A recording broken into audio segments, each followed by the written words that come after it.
둘 다 초보 운전자여서 그래요. 제가 볼 때는. 네. 그러니까 능숙한 운전자는요, 핸들만 돌리는 게 아니거든요. 그러니까 발도 빠르게 움직여야 되죠. 주변에 있는 차량도 눈으로 살펴야 되죠. 귀로는 소리도 들어야 되죠. 뒷사람, 차에 탄 사람 눈치도 살펴줘야 됩니다.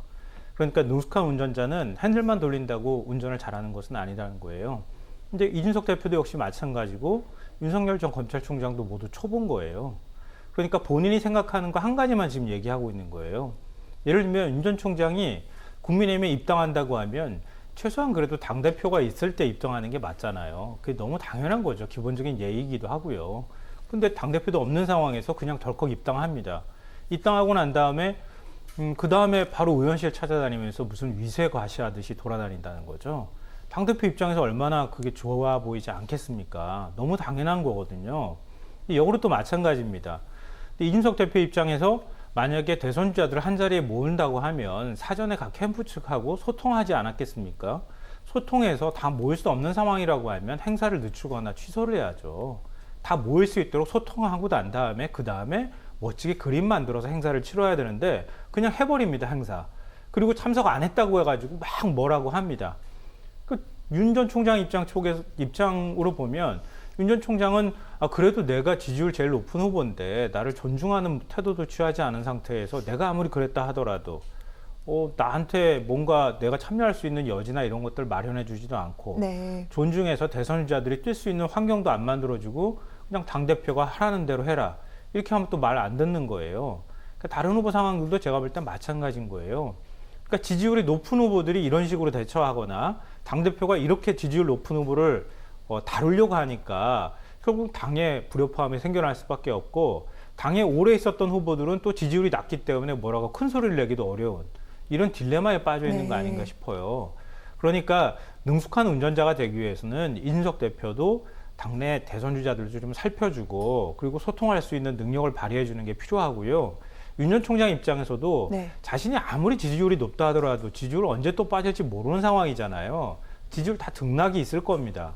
그러면 좀 겸손한 태도를 보이면서 다른 대선 주자들도 좀 존중하는 태도를 보여줘야 다른 대선 주자들도 검증 국면에서 매섭게 검증 좀 덜 하지 않겠습니까? 그러니까 그런 게 지금 맞물려서 지금 계속 버스 제대로 출발하지도 못하는데 우당탕탕 소리 나는 거 아닌가 그렇게 생각합니다. 알겠습니다. 어떻게 봐야 될지 양쪽에 대한 의견을 다 들어봤는데 제가 아까 쪽방촌 봉사활동 보이콧 지금 진실공방이 벌어지고 있다라고 말씀을 드렸죠. 이 보이콧 요청을 받은 후보는 원희룡 전 제주지사 쪽으로 지금 그렇게 보도가 나오고 있습니다만 원 전 지사는 확인해 드릴 것이 없다라면서 지금 부인도 긍정도 하지 않고 있는 중입니다. 그러다 보니 더 좀 갈등이 심해지는 게 아니냐 이런 얘기도 나오기도 하는데 대표님 어떻게 보십니까? 네, 저도 상당히 심각한 상황이라고 이렇게 느꼈습니다. 왜냐하면 물론 이제 김평론가님이 말씀하셨듯이 이제 초기 지금 입당한 지가 별로 얼마 되지 않았지 않습니까? 그래서 이제 불가피하게 이런 혼란이 야기될 수밖에 없긴 하지만 지금 보여지고 있는 상황은 되게 좀 위험하다라는 생각이 좀 듭니다.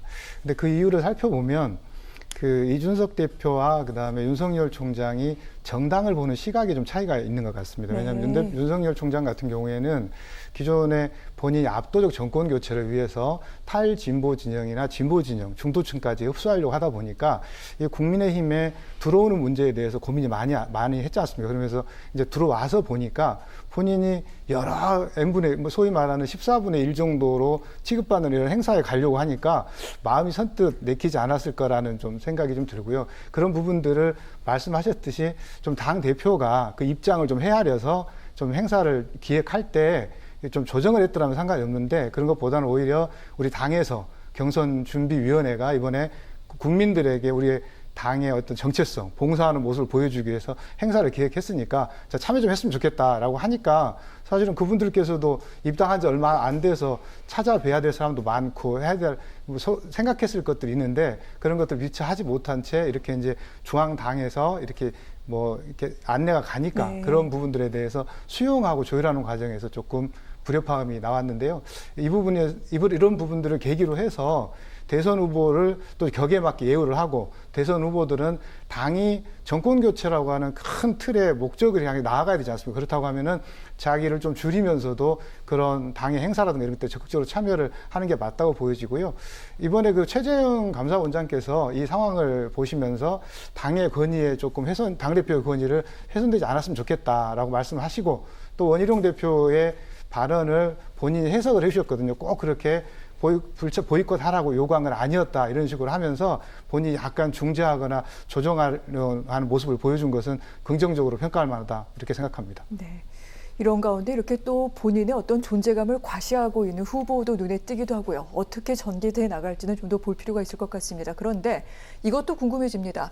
아까 말씀하셨죠. 지금 뭐 입당하고 얼마 안 돼서 국회의원 103명의 사무실을 일일이 찾아가는 등 이 윤 전 총장 측이 상당히 좀 적극적으로 움직이고 있는데 대선 캠프의 새도 지금 불어나고 있습니다. 여기에 지금 직함을 갖고 공식적으로 참여하고 있는 현역 의원만 9명입니다. 물론 뭐 굉장히 좀 지지 의사를 밝혔던 정진석 의원, 권성동 의원 등등은 빼고 현역만 지금 9명이고요.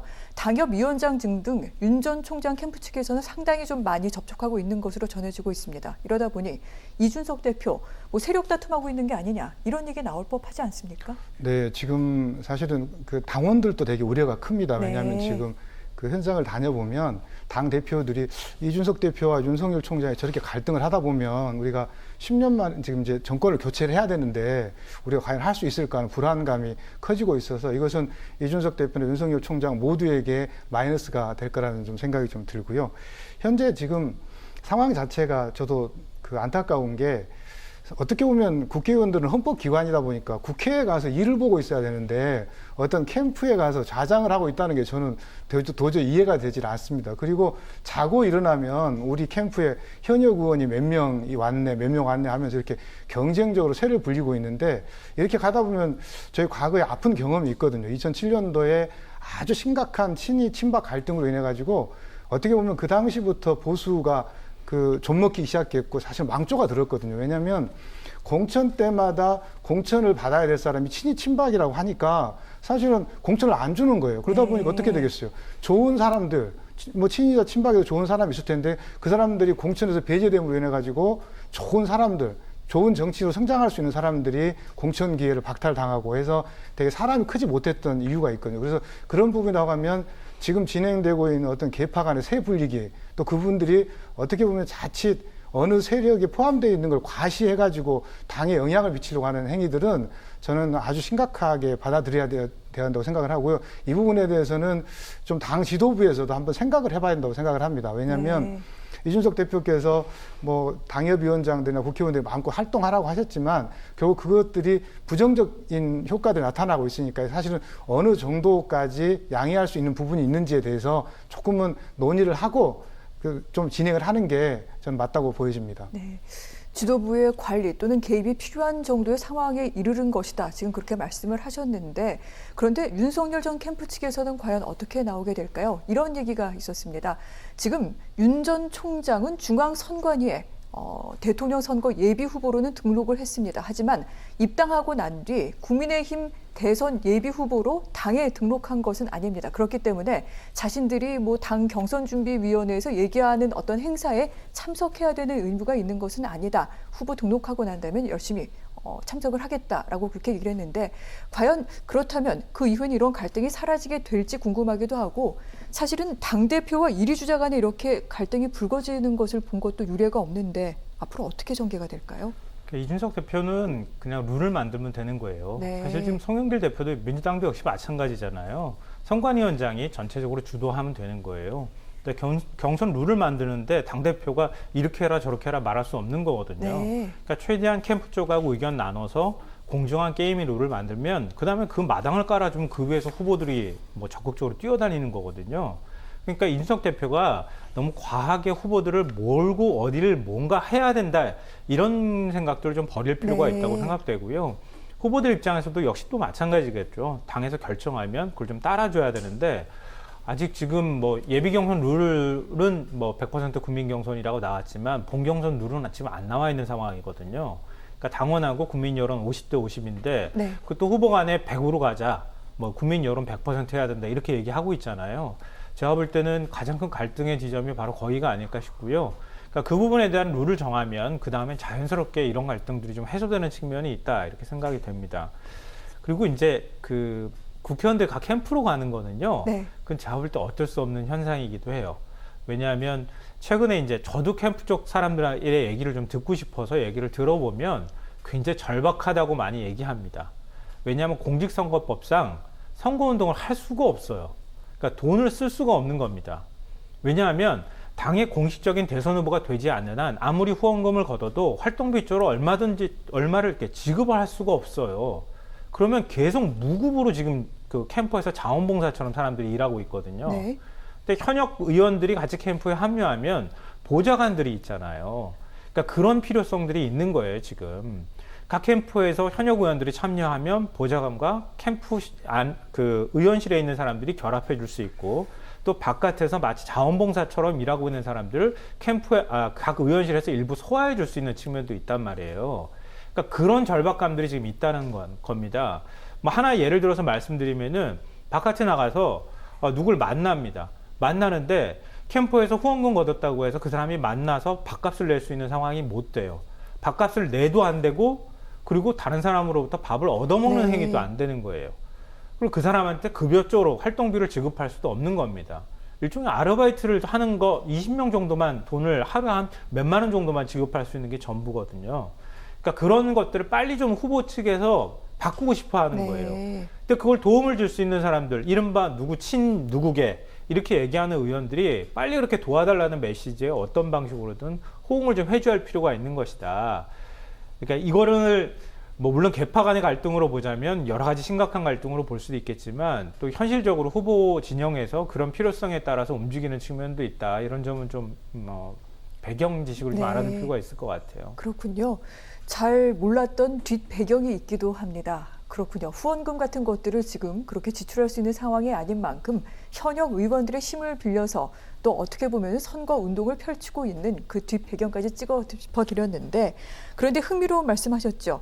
결국 가장 크게 갈등을 빚어지게 되는 지점은 본 경선의 룰일 것이다 얘기를 하셨는데 사실 각 대선 주자 간에 이미 날 세우기는 시작이 된 상태이기도 합니다.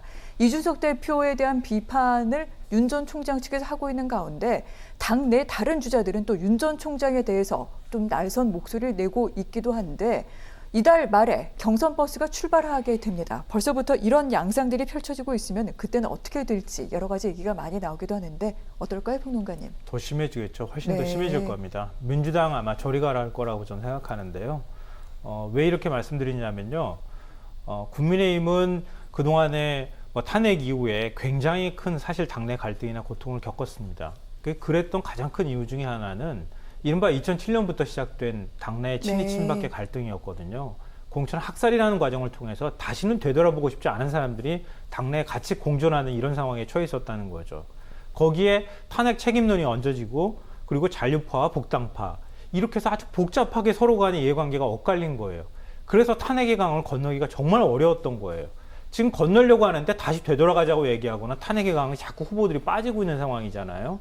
그런데 그때 그 진영에 있었던 친이 친박계로 갈등으로 갈려 있었던 후보들이 이제 각 캠프로 흩어지고 있는 상황입니다. 그러니까 어느 특정 캠프에 더 많이 들어갔다는 얘기도 나오거든요. 그러니까 당내에서 새로운 권력 구도를 만들어가는 과정에서 그 앙금들을 그대로 안고 있는 상황에서 후보들이 14명이 돼버렸어요. 그럼 서로 간에 지금 우리가 주도권을 잡느냐 남이 주도권을 잡느냐에 따라서 거의 승부를 걸 수밖에 없는 상황이 됐다는 겁니다. 그러니까 이렇게 하다 보니까 서로 간에 뭐 어느 정도 주도하는 후보가 나올지 모르겠지만 앞으로 어떤 구도가 만들어질지 모르겠지만 굉장히 서로 간에 검증 요구나 이런 것들이 욕구가 굉장히 커질 가능성이 있다는 거죠. 그러니까 민주당은 그나마 그게 굉장히 단순화되어 있는 측면이 있는데 뭐 예를 들면 친문이냐 비문이냐 이런 식의 갈등만 지금 해오고 있는 거잖아요. 근데 국민의힘은 물론 세력 간의 힘은 많이 약화됐다 하더라도 그런 것에 관해서 굉장히 여러 가지 세력 다툼이 일어날 가능성이 있고 그러다 보면 자연스럽게 굉장히 거친 비난전이나 아니면은 검증 요구가 일어날 수밖에 없기 때문에 당내 갈등이 훨씬 더 치열하게 벌어질 가능성이 있다 이렇게 생각이 됩니다. 그렇군요. 그런데 여기에서 자유로운 사람 한 명을 꼽자면 바로 최재형 전 감사원장입니다. 그렇기 때문에 나오는 입장들은 윤 전 총장에 대한 비판보다는 좀 더 큰 어른으로 말하는 듯한 그런 느낌이기도 한데 어떻게 보십니까? 네, 일단 그 최재형 전 감사원장의 전략은 네. 일단은 윤 총장이 어떤 지지율이 좀 하락하게 되면 그 지지율이 네. 본인에게 올 거다. 그러니까 본인은 그 차분하게 점수를 따자 이런 어떤 전략을 가지고 있는 듯해요. 왜냐하면 보니까 일정도 본인의 고향인 진해로부터 출발해서 PK나 그리고 또 TK 지역에 가서 박근혜 사면을 요구하기도 하고 또 박정희 대통령에 대한 향수를 자극하면서 본인의 착실하게 득점 포인트를 지금 따라가고 있는 상황인 것 같고요. 또 그 과정에서 그 보면 이제 그 윤석열 총장의 부인 김건희 씨와 비교를 해보니까 본인의 부인께서도 또 이제 나섰지 않습니까? 부인이 또 광주 조문도 하기도 하고 김홍빈 어떤 산악대장 조문도 하기도 하고 또 당의 봉사 행사 관련해서도 본인이 못 가니까 이제 부인이 가서 내조를 하는 등 조금 윤석열 총장하고는 차별화된 네. 선거운동을 지금 하고 있다라는 생각이 좀 들고요. 아까도 제가 말씀드렸지만 그 와중에서 당이 조금 화합을 하고 통합을 하고 그러면서 정권 교체로 나아갈 수 있는데 본인의 역할 지점을 찾아가려고 노력하는 것 같고 그러한 워딩들이 오늘 중으로 나왔던 것 같습니다. 네. 이러한 부분들이 앞으로 어떤 영향을 미치게 될지 좀 눈여겨보도록 하겠습니다. 이런 가운데 오늘 나온 여론조사 하나 확인하고 난 뒤 또 두 분께 질문을 드리도록 하겠습니다. 차기 대선 후보 적합도 추이에 대한 여론조사가 나왔습니다. 지난주와 이번 주 지금 비교해서 저희가 표를 만들었는데 1, 2위 순위가 바뀌었습니다. 물론 추세를 보시는 게 중요하긴 합니다만 이재명 후보의 경우 민주당 1위지요. 1%포인트 지지율이 올랐습니다. 그런데 윤석열 예비후보의 경우 지지율이 지난주보다 4%포인트 떨어지면서 지금 이재명 후보보다 밀렸습니다.